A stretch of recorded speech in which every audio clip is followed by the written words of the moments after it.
here. Been around here for 12 some years now, and this man is one of the most motivational people that I've ever been around. And any of you that have been around him know this. And it's not hard to figure out why this class chose him to speak for them, because he gives everything he has to these kids, and we are very, very proud to have Coach Mike present their speech today.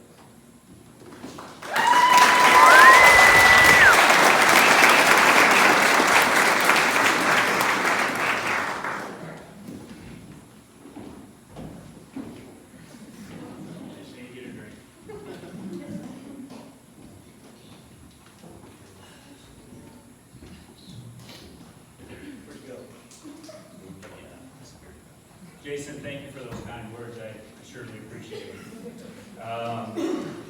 So, Mr. Frank said I had about 45 minutes to fill here.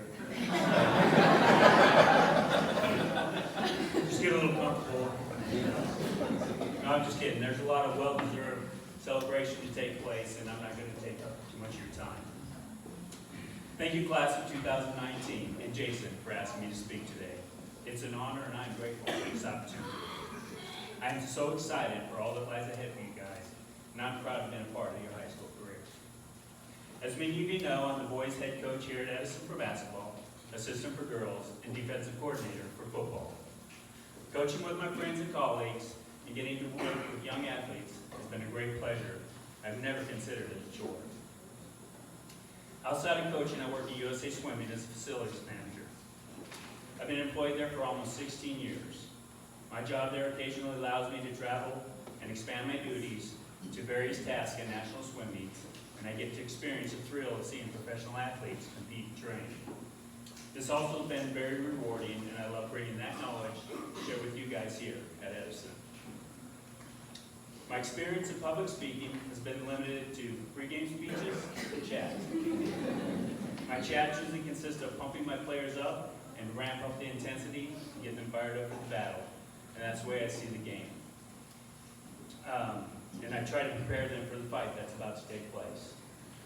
Ask any of my athletes and they'll tell you I tend to get a little graphic. And so since this isn't a game and not all you know my athletes, I'm going to try to tone this down a bit. The first thing I want you guys to know is you don't have to have it all figured out right now. Go ahead, look around. None of us had it all figured out when we were sitting where you're sitting. And guess what? None of us have it all figured out now. That figured out list is a list that never quits growing. So here are a few things that helped me along the way that I want to share with you guys. Be a good teammate. This is what being a team player is all about. Teamwork will play an essential role in each of your lives for years to come. No matter where you go, no matter what you do, you're going to find yourself on a team in some way, shape, or form. In college, you'll have classmates. At work, you'll have coworkers. In marriage, you'll have a spouse. No matter what you do, you're going to have to learn to work with people. And if you truly want to succeed, you're going to have to work well with them. Helen Keller said, "Alone we can do so little, together we can do so much." So know that you're needed and know the need for others. Know your need for others. Keep it composed. Have you ever seen the underdog team pull through victory? The excitement is unreal. What about the other team who lost? The outcome of things may not always be what you hope. Sometimes that outcome may be failure, and that's okay. Because it's not about the outcome that matters. It's about how you react and adapt to that outcome and what you've learned from it. That's what matters. Last year, March 2018, University of Virginia, the #1 overall seed in the NCAA tournament, lost in the first round of March Madness. After the game, Virginia's coach, Tony Bennett, didn't address the loss with excuses. Instead, he addressed it with humility and class and kept his composure. The team returned this year only to win the national championship.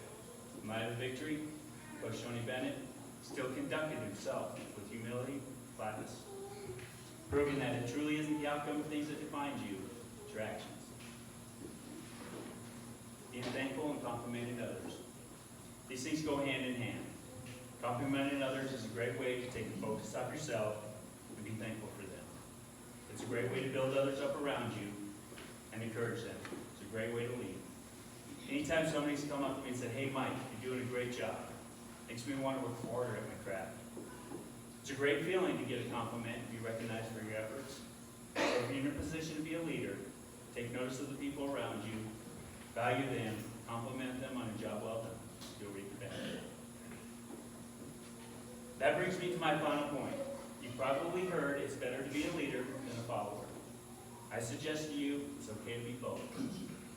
As I mentioned earlier, my job takes me across the country, and I've encountered some great people along the way.